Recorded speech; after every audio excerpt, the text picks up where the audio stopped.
I have 3 pieces of bonus content that I'm working on. How do I decide what to put in my newsletter versus what I put in my box set? So if you have bonus scenes or bonus content that you are giving out to your reading audience, the people that are reading your books or could potentially read your books, the biggest deciding factor is who is going to be grabbing these pieces of content.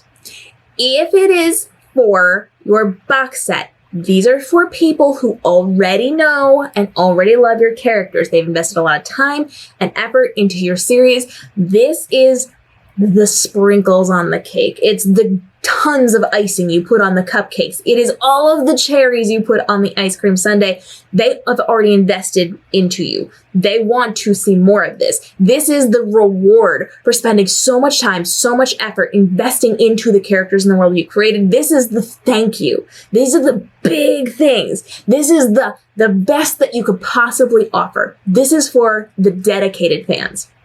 Your newsletter, however, is, yes, for your dedicated fans, but also it is for the people who are potentially getting to know you or potentially coming in from a different source. And so anything that you're putting in your newsletter needs to be able to resonate with an audience that hasn't read your book yet. So what is going to entice them? Yes, you have fans who have read your first and second or third book and come over to your newsletter. They want the bonus content. Excellent. But what about the newbie who was introduced by their cousin to you? What about the newbie who has stumbled across you on TikTok and just wants to kind of get a feel for your vibes?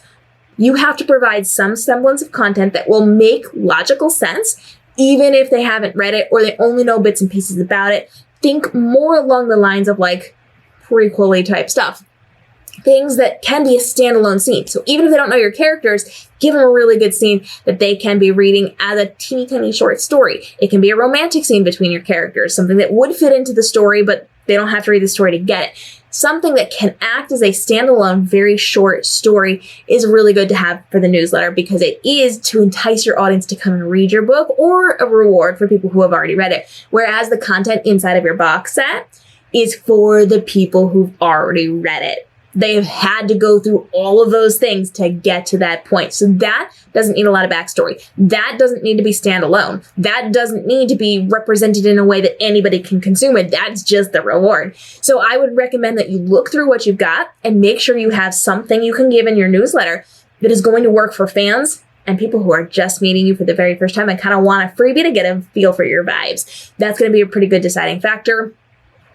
Another thing you can do is, of course, check with your audience. What do they want? What do they want to see? What kind of things do they want to see in the box set? The box set should be like the pinnacle of what you do. Your newsletter has to be good enough to draw people in.